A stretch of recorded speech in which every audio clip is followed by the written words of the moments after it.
Good afternoon everyone. Magandang hapon po sa inyong lahat. Tayo po ngayon ay magdiriwang ng first launching of the Our Lady of Hope Charismatic Prayer Service. And I'd like to invite everyone to join us in a different form of worship for this Friday because God is longing to be worshipped by His people. So I'd like to acknowledge the viewers, especially those who are following the Easy Jesus Facebook account from our brethren from Nigeria. Is watching right now, Reverend Father Paul Mary. Let us start by opening prayer. May I request everyone to please rise? Magsitayo po tayo. Let us pray. In the name of the Father, and of the Son, and the Holy Spirit. Amen. Heavenly Father, we thank you for this wonderful day that you have given us. We thank you, Lord, for the gift of life. We thank you, Lord, for the gift of worship that you have put into each and everyone's heart. As we launch this first charismatic service in our Radio Hope Chapel, may you be glorified. May we glorify you by our songs, prayers, and reflections. Continue to dwell in these four corners of this place. Help, Holy Spirit, we welcome you as we worship the Father through Christ our Lord. In the name of the Father, and of the Son, and of the Holy Spirit. Amen and amen. May I call Sister to lead us in worship? Sister Joy. Praise the Lord. In Psalms 23 verse 1, Jesus said, "Shout unto God, all you people. O clap your hands unto the Lord and shout unto God, all you people." Nilikha tayo ng ating Panginoon for worship. Kaya ibigay natin yung the best natin na pagpupuri sa ating Panginoon sa lahat ng mga ginawa ng mabuti, sa lahat ng ginawa ng Panginoon na mabuti sa atin. He deserved to praise and worship. Amen? Kaya ibigay natin yung pagpupuri at worship natin sa ating Panginoon. Yun lang ang may bibigay natin sa ating Panginoon. Praise the Lord.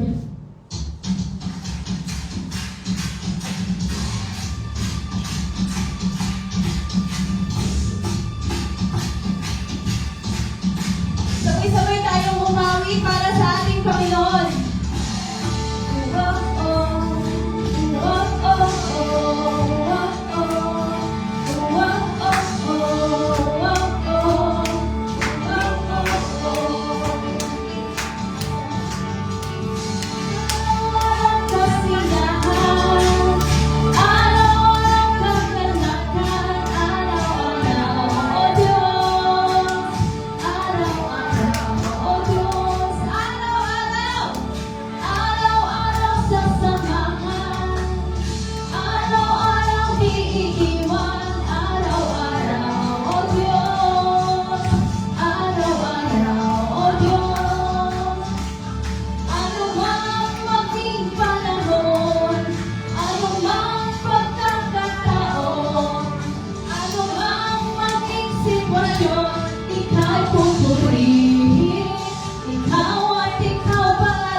Lord, sa lahat ng mga araw na ibinigay niyo sa amin. Thank you, Lord, sa pag-iingat niyo sa amin. Thank you, Lord, sa pagpapagaling niyo sa amin. Hallelujah. You deserve to praise and worship, God. You deserve this praise, Lord. Hallelujah. Kung wala ang ating Panginoon, wala tayo sa araw na ito. Hallelujah, Jesus. Come on, let's worship the Lord. Let's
diwa ng pananalangin.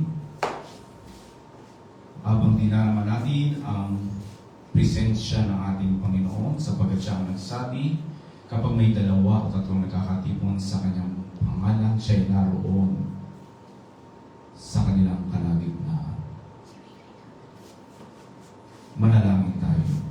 Dakilang Diyos, Ama namin sumasalangit, kami po ay patuloy na nagpapasalamat sapagkat binigyan mo kami ng buhay. Hindi lamang basta buhay, Panginoon, kundi buhay na ipinangako mo na kung saan, Panginoon, kapag wala ka at malayo ka sa amin, kami walang magagawa. Salamat, Panginoon, sa iyong mayamang biyaya sapagkat sa oras na ito kami ay may panahon upang at lakas upang ibigay at ialay sa iyo. Bagamat marami, Panginoon, ang abala sa mga bagay, Panginoon, na makasanlibutan. Subalit dito, Panginoon, meron kang mga anak na patuloy na nagbibigay sa iyo ng panahon at oras upang maluwalhatian yung dakilang pangalan, Panginoon. At tinataas namin sa iyo mga kapatid namin na kung saan ay dumaranas ng mga pagsubok, sakit, karamdaman, o mga problema at hamon sa buhay na tila bagay hindi nila makakayanan. Dalangin namin, Panginoon, na patuloy na maging malapit ka sa kanila. Ipaunawa mo that you are God, that everything, Lord, is possible for you. Patuloy na dakilain mong yung pangalan, Panginoon, sa aming kalagitnaan as we continue to reflect on your word and continue to guide us through the power of the Holy Spirit as we meditate your word. Indeed, you commanded us to serve your word, to read your word, to learn your word, to study your word. For the word of God is quick and powerful, sharper than any two-edged sword, piercing even to the dividing asunder of bones and marrows and soul and spirit. Father, we thank you because you are with us, and through and by the power of the Holy Spirit, we bring back to you all the glory and continue to manifest and continue, Lord God, to minister to all the people regardless of their location, Panginoon. Salamat po. Ito pong aming dalangin sa pangalan ni Jesus kasama ng aming ng Birhen Maria, Our Lady of Hope, sa ngalan ng Ama, ng Anak, at ng Espiritu Santo. Amen at Amen. Sige po, isa pa pong clap of praise sa ating Panginoon. Praise God. Sige po. Amen. Amen. You may be seated. Makakaupo na po kayo. Magandang tanghali po uli sa inyong lahat. Kayo po ay nanonood ng live video streaming ng This is Jesus Facebook account. At kayo po ngayon ay nanonood ng first launching of Our Lady of Hope Charismatic Prayer Service. You might think about the setup for today. Una, God has put into my heart that we need a foundational teachings to all our members in the community. And through the launching of the Catholic Charismatic Group, we recognize that the Christian journey is not only about encountering Christ, but also about growing in Him. Hindi lamang po sa pamagitan po ng ating pag-aaral at pagbibigay ng panahon, minsan sa isang buwan ng charismatic service, ay binibigyan natin ng pagkakilala ang ating paglalakbay bilang mga Katoliko, bilang mga Kristiyano, na hindi lamang tayo nagtatapos na ma-encounter natin ang Panginoong Jesucristo o makatagpo lamang natin siya. But also, we need to grow. Kailangan natin lumago sa Kanya, sa pamagitan ng Kanyang mga aral. So this formation program is designed to guide our members and also those followers on Isa Jesus Facebook account through a deeper understanding of the Catholic or Christian faith, a renewed relationship with the Holy Spirit and a greater commitment to a discipleship and service through prayer, learning, fellowship, and spiritual formation. May we continue to be transformed into faithful witnesses of Christ so that we can achieve the mission in our community. Ang isa pong dahilan din po upang ginagawa natin minsan sa isang buwan ang Catholic Charismatic Service is simply upang maunawaan natin ano bang ating pananampalataya sa liwanag ng salita ng Diyos at ang pagkaunawa natin sa ating pagbabago, renewed relationship sa ating Panginoon sa pamamagitan ng Banal na Espiritu.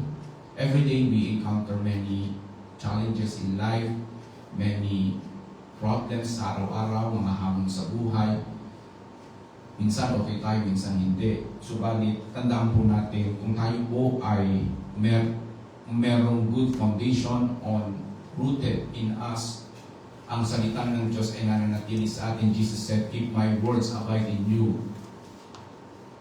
and you abide in me, you will ask anything, and it will be given to you." Maraming pagkakataon na humihingi tayo sa Diyos, Panginoon, hingi ako. Panginoon, bigyan mo ko nito. Panginoon, I request this. But the question is, are we really abiding in the Lord?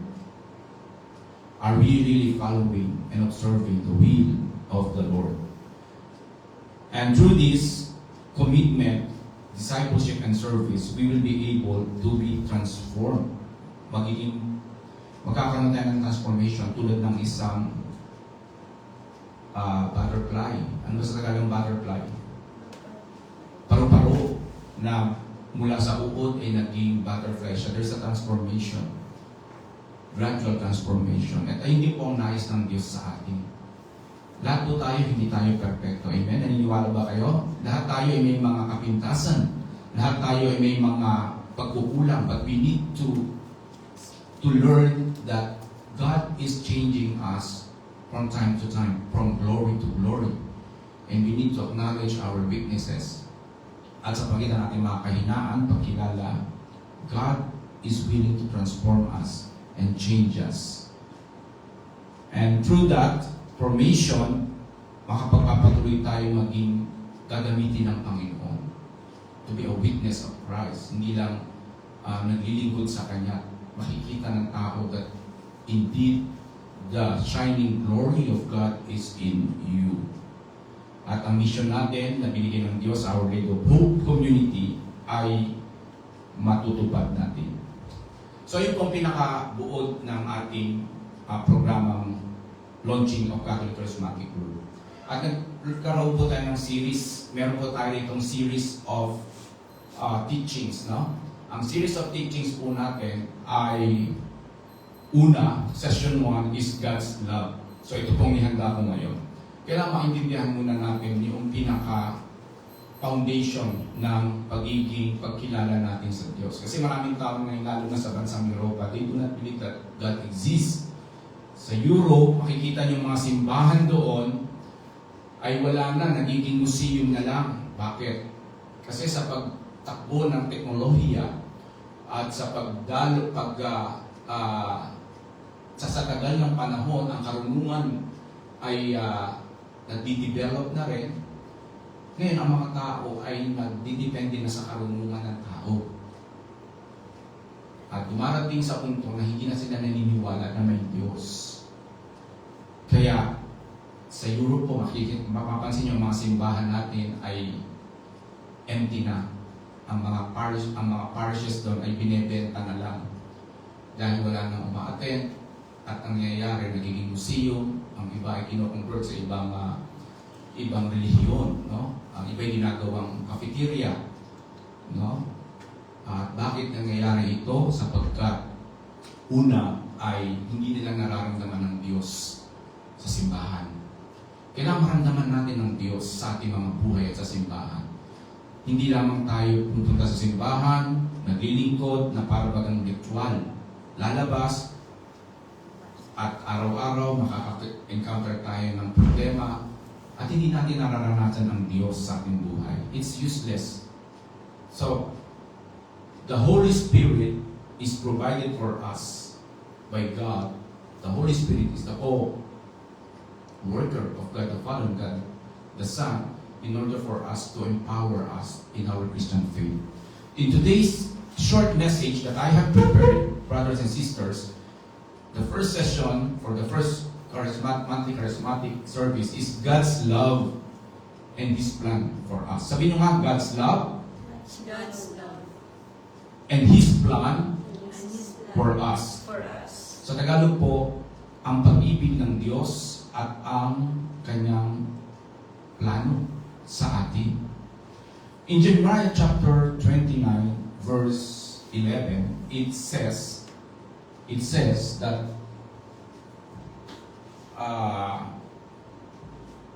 Jeremiah chapter 29, I have a plan for you, says the Lord. So babasahin ko na lang directly from the scripture. The Bible says, "For I know the plans I have for you, declares the Lord, plans to prosper you and not to harm you, plans to give you hope and a future." Sa Tagalog po, sinabi ng Diyos kay Prophet Jeremiah, Jeremiah 29 verse 11, "Sapagkat alam ko ang plano ko para sa iyo." So may plano pala ang Diyos sa bawat isa sa atin. At sabi pa niya, plans to prosper you and not to harm you. Ang plano ko na ikaw ay pagyamanin, prosper, palaguin, at hindi ka para maharm o mapuksa, masaktan. Plans to give you hope. Plano upang bigyan kita ng pag-asa and a future at kinabukasan. Maraming mga Kristiyano ngayon at mga Katoliko na kapag babasahin mo itong talata na ito, may kita mo sa buhay ng bawat isa o ng mga mananampalataya that they are defeated by the challenges in life. Marami ang hindi nila na-overcome ang mga pagsubok, ang mga problema. Bumibigay sila sa kalagitnaan. Ang tanong, bakit po? Marahil ay hindi maliwanag sa kanila ang dakilang plano ng Diyos sa kanilang buhay. Hindi natin masisisi sapagkat ang tao po ay may mga hangganan.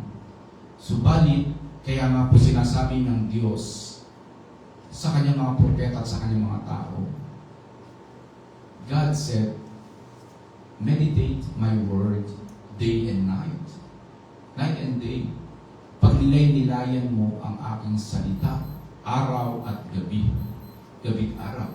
Upang pag dumating ang mga pagsubok sa iyong buhay, ikaw ay makakatayo.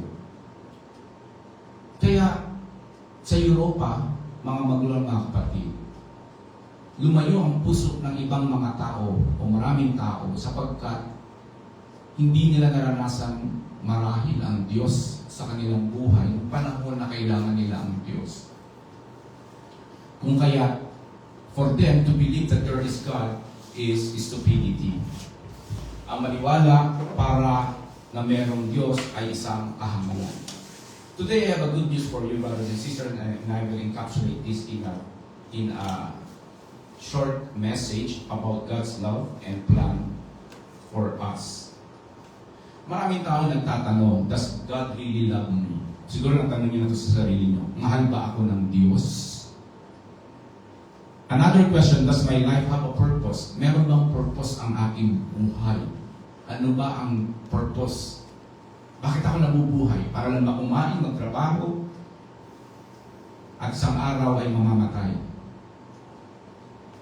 Why am I here? Bakit ba ako naririto? Bakit ako isinilang sa mundong ito? Brothers and sisters, the good news is that God already has the answer. Meron pong sagot na ang Diyos. sa atin. Una, He loves us deeply. Mahal ka ng Diyos. Mahal tayo ng Diyos. Hindi lang basta mahal. He loves us deeply. Mahal na mahal tayo ng Diyos and has a wonderful plan for each of our lives. Kaya nga, doon sa kanyang pagmamahal is unconditional. When you say unconditional love, God's unconditional love, makikita mo yun sa John chapter 3, verse 16, and it says, "For God so loved the world that He gave His only begotten Son." Sa pag-ibig na lamang ang pag-ibig ng Diyos sa sanlibutan, binigay niya kanyang isa at kaisa-isang anak. Si Sister Grace, ilan ang anak mo, Sis Grace? Isa. Ang tanong, kaya mo bang ibigay ang iyong anak sa iyong kaaway? Of course not. Nobody will do that. But only the Father. The Father gave His only begotten Son for His enemy. Sinong enemy niya? Ang mundo, tayo. Why? Because God has a wonderful plan for each and every one of us. God's love is unconditional. When I say God's love is unconditional, hindi kanya titignan kung sino ka. Kung may kapintasan ka sa iyong kaanyuhan, kung may kapintasan ka sa iyong ugali, kung may kapintasan ka sa iyong mga nakaraan na nakalipas, hindi kanya titignan at babasihan ang kanyang pag-ibig sa mga bagay na ito. It is unconditional. And therefore, He loves us in our strength and weaknesses. Minahal tayo ng Diyos sa pamagitan ng ating mga kahinaan at sa ating mga kalakasan din. Jesus' sacrifice on the cross is the greatest proof of His love. Ang pagsasakripisyo ng Panginoong Jesus sa krus ng Kalbaryo ay nagbigay sa atin ng pruweba ng kanyang dakilang pag-ibig. So we need to reflect. Magnilay-nilay tayo. God is not waiting for you to become perfect before He loves you. Hindi hintay ng Diyos na maging perfecto ka, maging aktibo ka sa community, bago niya ikaw mahalin. He loves you now. Minamahal ka ng Diyos ngayon pa lamang. And brothers and sisters, if you are hearing this saying again, God loves you, mahal ka ng Diyos because He created you according to His own image. Nilikha ka ng Diyos ayon sa kanyang wangis na sabi sa Genesis chapter 1 verse 27. So God created mankind in His own image. Nilikha ng Diyos ang sangkatauhan sa pamagitan ng kanyang larawan. You know, brothers and sisters, every person has value and dignity because we are created by God. Meron tayong dignidad at meron tayong kahalagahan. Kaya tayo nilikha ng Diyos. We are not accidents. Hindi tayo likha. Hindi tayo bunga ng Big Bang Theory na sinasabi sa siyensya na accidental lamang. Hindi po. We are God's beloved children. Tayo po ay mahal ng Diyos. Mga anak ng Diyos. Minamahal na anak. So each of us has unique gifts and talents. Meron po tayong mga skills, mga gifts and talents. Gaya ng nag-lead sa atin sa praise and worship, si Sister Joy. Ang nagbibigay sa atin ng video ngayon, si Sister Millet. Skills. Meron siya. Ang nag-aasikaso, nag-aalaga ngayon sa ating chapel. Habang nakabakasyon, si Sister Eliza, si Sister Grace, na hindi niya alintana. Magbi-message alas 6, Father, pupunta na ako dyan alas 6 ng umaga. Kaninang umaga, Father, nagpunta ako ng Manam, alas 5 pa lamang. 5 o'clock in the morning, hindi pa tumitilao ang mga camel. Tulog pa ang mga kamelyo. Pati nagpunta na ako sa Manama para bumili ako ng makakain natin isda, gulay, para fresh. And I was wondering, what drives her to do this? Bakit?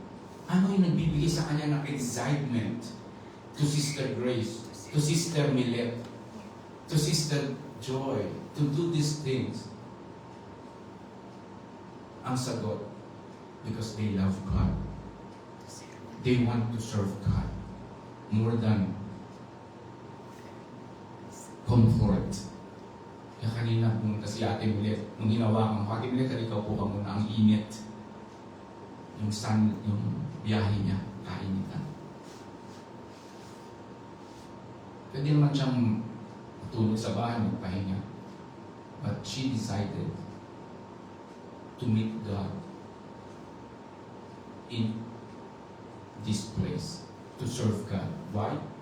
Because they experience God's love. And for them, they cannot outgive God. Hindi nila pwedeng higitan ang pagmamahal ng Diyos sa pamagitan ng kanilang ginagawa. Bakit naramdaman nila ang dakilang pag-ibig ng Diyos sa kanilang mga buhay? Amen? Sige nga po, parapakan natin ang Diyos sa kanilang mga buhay. And if we experience the same excitement sa ating mga buhay, ano man ang problema dumating sa ating buhay, kung kasama natin ang Diyos, ramdam natin, we are with God. All things are possible with God. Amen? Amen. Kaya po, nilikha tayo ng Diyos ayon sa kanyang larawan. At ang i-reflect natin sa mga salitang yan, when we understand our worth in God's eyes, we learn to love ourselves and others better. Ulitin ko po.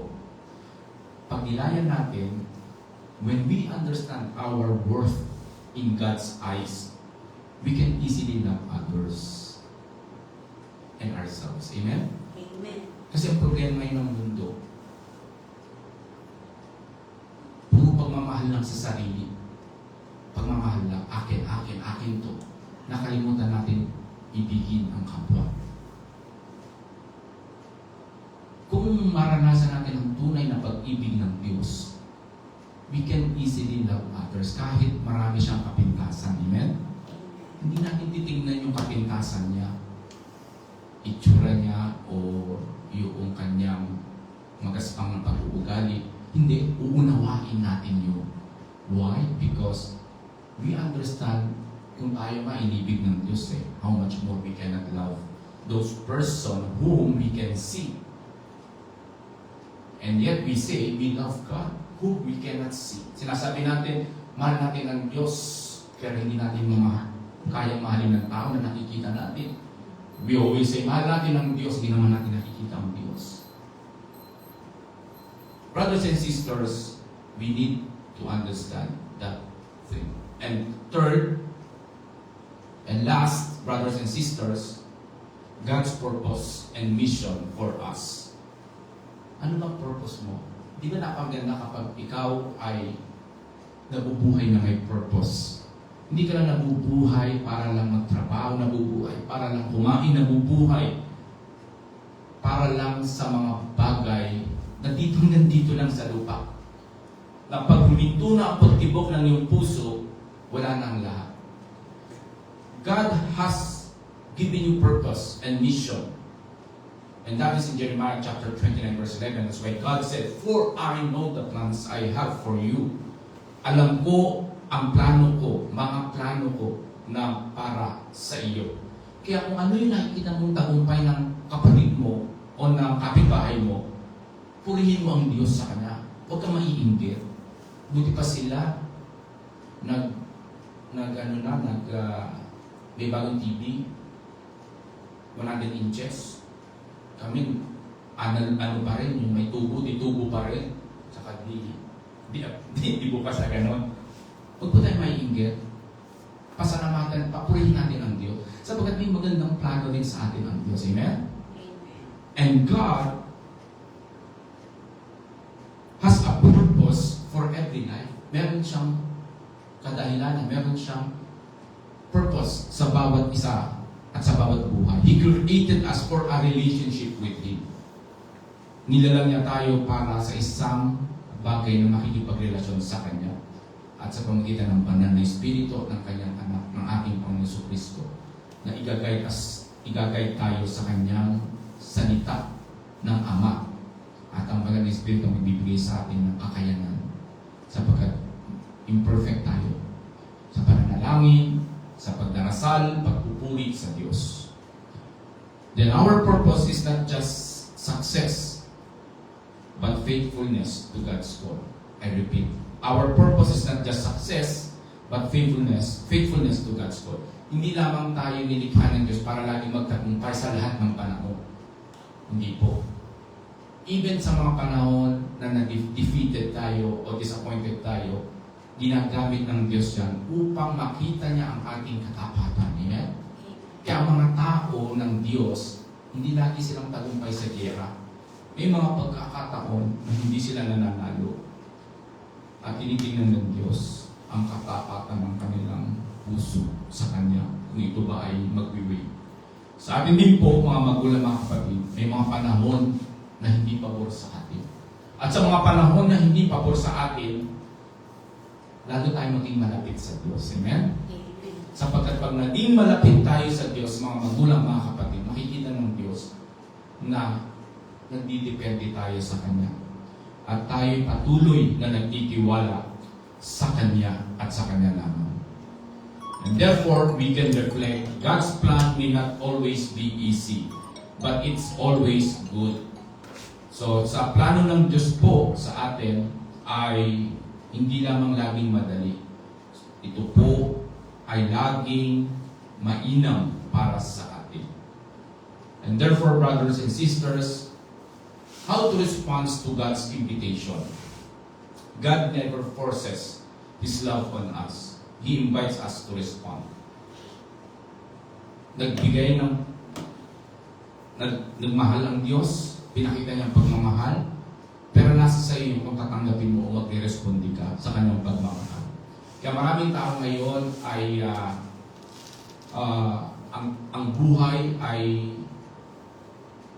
masasabi nating defeated because they rejected the love of God. So all you have to do, brothers and sisters, if you're watching right now, even to those who are reaching this voice, wherever you are, open your heart to Him. Trust His plans. Buksan mo yung puso sa Diyos, magtiwala ka sa Kanyang dakilang plano. Nasaksihan na natin yan. Sister Joy, sa kanyang buhay, nakita niya, isang araw na lang, uwi na ng Pilipinas. And he is trusted God. Whatever His plans, umuwi o manatili rito, God He wanted to please God. And so God showed His plans for him, for her. Brothers and sisters, trust His plans, trust the process, and choose to follow Him each day. Sundin natin, sikapin natin, pagkat mahirap na sundin natin ang Diyos sa bawat araw. Today, God is asking, will you allow me to guide your life? Will you allow me to guide your life? Tanong ng Diyos, hayaan mo ba ako na pagtubayan kita sa iyong buhay? And that is you to answer that question. So therefore, brothers and sisters, in conclusion, remember, God loves us unconditionally. Minahal tayo ng Diyos ng gayon na lamang. Hindi dahil ikaw ay maganda, hindi dahil ikaw ay magaling, hindi dahil ikaw ay ano paman, magandang katangian mo o anumang katangian na meron ka, kundi dahil nilikha tayo niya. Amen? Nilalang tayo ng Diyos. Second, you are created in His image. Sa kanyang larawan nilikha, ikaw at ako. And He has a purpose for your life. At meron siyang dakilang plano sa iyong buhay. At kailangan malaman mo kung anong dakilang plano ng Diyos sa buhay mo. And lastly, He invites you to walk with Him every day. Inaanyayahan tayo. It's your choice not na pipilitin ka ng Diyos, but it's your option and your choice to walk with Him every day. No matter where you are in your journey, brothers and sisters, God's love and plan remain the same. Bumagsak ka ngayon, at ikaw ay muling babangon. Mahal ka ng Diyos. Amen? Amen. Magsitayo po tayo lahat for the closing prayer. May I ask everyone to please bow your heads for the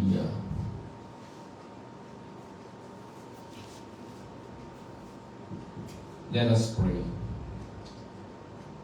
Lord, thank you for your great love. Help me to trust your plan, discover my purpose, and respond to your invitation with faith and courage. And also, Father, we lift up to you our prayer list for the 17th birthday celebration of Maria Cassandra Cabrera, the daughter of Sister Grace. Continue to bless her and guide her. And continue, Lord, to let this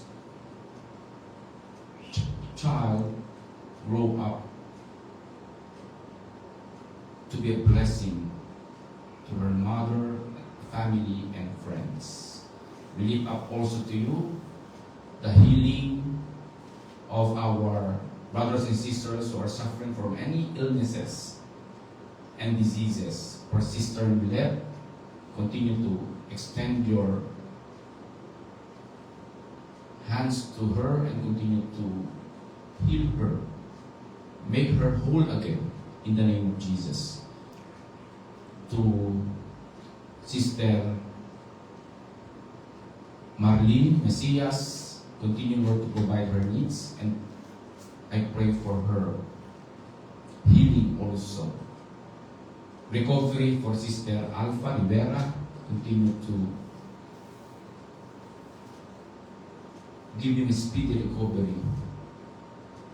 And also, Father, to our brothers and sisters who are not mentioned, continue to be with them, especially in the days that they need you. Father, we believe that you will never forget them. And also, we ask also for the success of the participation of our sisters, participation in this Independence Day at Oasis Mall today. Continue to